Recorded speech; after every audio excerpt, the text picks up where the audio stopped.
Φαίνεται να αφιπνιέται μοναδική ευκαιρία τώρα με τον Ράουφμαν τέτα και είναι το 1-1. Η Ομόνοια βρίσκει τον δρόμο προς τα δίκτυα με δράση τον περσινό πρώτο σκόρερ.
Ο Ντικουμάνα αποδέχτης της μεταβίβασης του Πορτογάλου.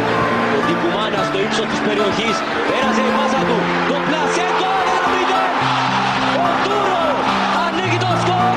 Στο δασιπή χαρασμό σκορ του, φίλες και φίλοι συνδρομητές. Ομόνοια 1, ΑΕΚ 0. Χριστόφο. Να δούμε. Ο Ντούρο τελικά περνάει το γκολ.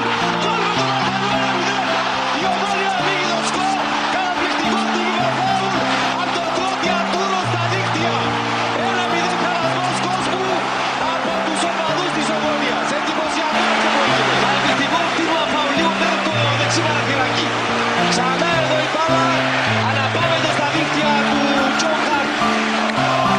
Η Ομόνοια μπροστά στο σκορ.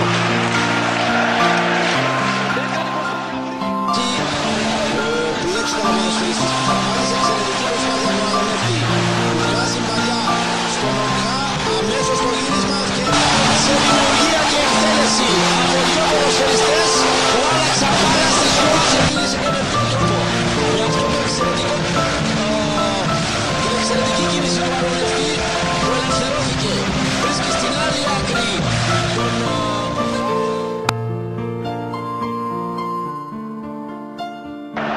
Ξανά εδώ κοιτάξτε τον τρόπο με τον οποίο ο Αλονεύτης βρίσκει τον Κωνσταντίνου στο στήθος του η μπάλα και πριν αγγίξει κάτω, πριν προλάβουν οι αμυντικοί να τον πλησιάσουν, τη στέλνει σε ένα σημείο που ο Μπεκιά ήταν αδύνατο να αντιδράσει.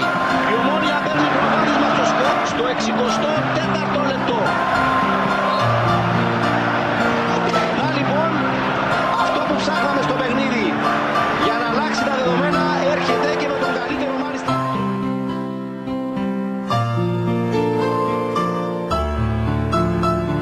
Το πρώτο τέρμα του Μιχάλη Κωνσταντίνου με την φανέλα της Ομόνοιας. Κοιτάξτε εδώ, Στάθης Αλονεύτης, κοντρολάρει την μπάλα. Ο Μιχάλης ο Κωνσταντίνου από το ύψος της περιοχής επιχειρεί το σουτ και στο βάθος της εστίας του Εμπέντε. Έκανε την κίνηση ο Αλονεύτης, τράβηξε εκεί τον αμυντικό μαζί του, έδωσε τον χώρο στον Μιχάλη τον Κωνσταντίνου.